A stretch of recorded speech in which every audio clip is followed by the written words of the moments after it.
Action movies എന്നും ഓഡിയൻസിനെ പിടിച്ചെത്താൻ കഴിവുള്ള ഒരു ജോണറാണ്. ആക്ഷൻ കൊണ്ട് നമ്മളെ ഫാൻസ് ആക്കിയ ഒരുപാട് സിനിമകളുണ്ട്. നമ്മൾ ഈ വീഡിയോയിൽ നോക്കാൻ പോകുന്നത് തീർച്ചയായും കണ്ടിരിക്കേണ്ട ആക്ഷൻ സിനിമകൾ ഏതൊക്കെയാണെന്നാണ്. അപ്പോൾ ഒട്ടും സമയം കളയാതെ നമുക്ക് വീഡിയോയിലേക്ക് കടക്കാം. ആദ്യത്തെ സിനിമയാണ് ജോൺ വിക്. ജോൺ വിക് സീരീസിൽ 4 സിനിമകളാണ് ഉള്ളത്. സിനിമ എല്ലാവരും കണ്ടിട്ടുണ്ടാകുമെന്ന് ഞാൻ പ്രതീക്ഷിക്കുന്നു, കാരണം ഈ സിനിമ അത്രയും ഫേമസ് ആണ്. ഇതിന്റെ കഥ വരുന്നത് ജോൺ വിക് എന്ന റിട്ടയർഡ് അസാസിനെ ഒരു വലിയ ഗാങ്സ്റ്ററിന്റെ മുൻ കയറി അങ്ങ് ചൊറിയാണ്.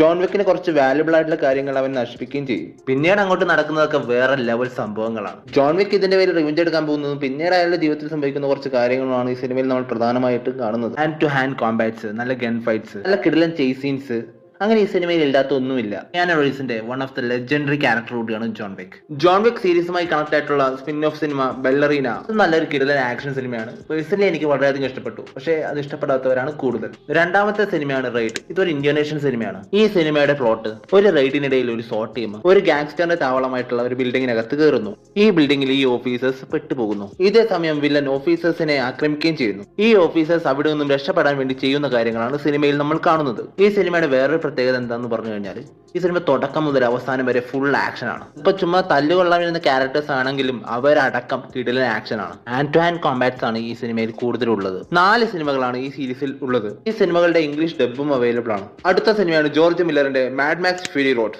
ഈ ചിത്രം ഒരു ഓസ്ട്രേലിയൻ അപ്പോകലിപ്റ്റിക് സിനിമയാണ്. ലോക അവസാനത്തിന് ശേഷം ബാക്കിയുള്ള മനുഷ്യന്മാരുടെ ഇടയിൽ നടക്കുന്ന ഒരു കഥയാണ് ഈ ചിത്രം പറയുന്നത്. ഇവർ അടിമത്തത്തിൽ നിന്നും രക്ഷപ്പെടാൻ ശ്രമിക്കുന്ന ഒരു കഥയാണ് ഇതിൽ പ്രധാനമായിട്ടും നമ്മൾ കാണുന്നത്. ടോം ഹാർഡിയും ചാർലി സ്റ്റെറോണും പ്രധാന ക്യാരക്ടറായി വരുന്ന ഈ സിനിമ മാഡ് മാക്സ് മൂവി സീരീസിലെ 4ാമത്തെ ചിത്രമാണ്.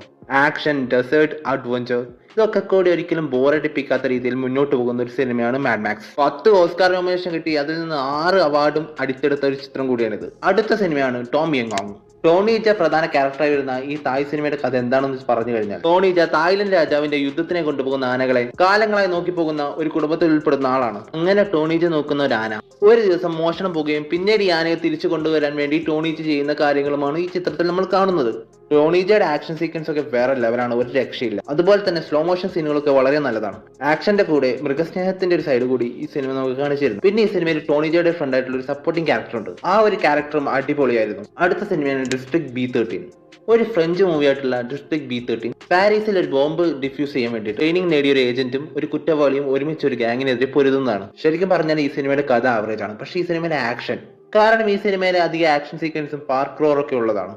ഈ സിനിമയിലെ ഒരു സീൻ ഒരു മലയാള സിനിമയിലേക്ക് എടുത്തിട്ടുണ്ട്. 2004 ഇറങ്ങിയിട്ടുള്ള ഈ സിനിമയ്ക്ക് 2009 ഒരു സീക്വൽ കൂടി വന്നിട്ടുണ്ടായിരുന്നു. നല്ല വെറൈറ്റി ആയിട്ടുള്ള ആക്ഷൻ സീക്വൻസ് കാണണമെങ്കിൽ വേഗം പോയി ഈ സിനിമ കണ്ടോളൂ. അപ്പൊ നിങ്ങൾ ഈ 5 സിനിമകളും കണ്ടില്ലെങ്കിൽ ഉറപ്പായിട്ടൊന്ന് കണ്ടു നോക്കുക. പിന്നെ നമ്മുടെ ഈ ചാനലിൽ എങ്ങനെയുള്ള ലോങ് വീഡിയോസ് കാണാനാണ് നിങ്ങൾക്ക് ആഗ്രഹം? നമ്മുടെ ഈ ചാനലിൽ യൂട്യൂബ് ഷോർട്സിനൊക്കെ നല്ല വ്യൂ കിട്ടുന്നുണ്ട്. പക്ഷേ ലോങ് വീഡിയോസ് എന്തിനെ പറ്റി ചെയ്യണം എന്ന് എനിക്ക് ഒരു ഐഡിയയും കിട്ടിയിട്ടില്ല. അപ്പോൾ നിങ്ങൾക്ക് ലോങ് ഫോമിൽ കാണണമെന്ന് ആഗ്രഹമുള്ള സിനിമയുമായി ബന്ധപ്പെട്ടുള്ള ടോപ്പിക്സ് താഴെ കമന്റ് ചെയ്യുക. അപ്പോൾ മറ്റൊരു വീഡിയോ ആയിട്ട് ഞാൻ വേഗം വരാം.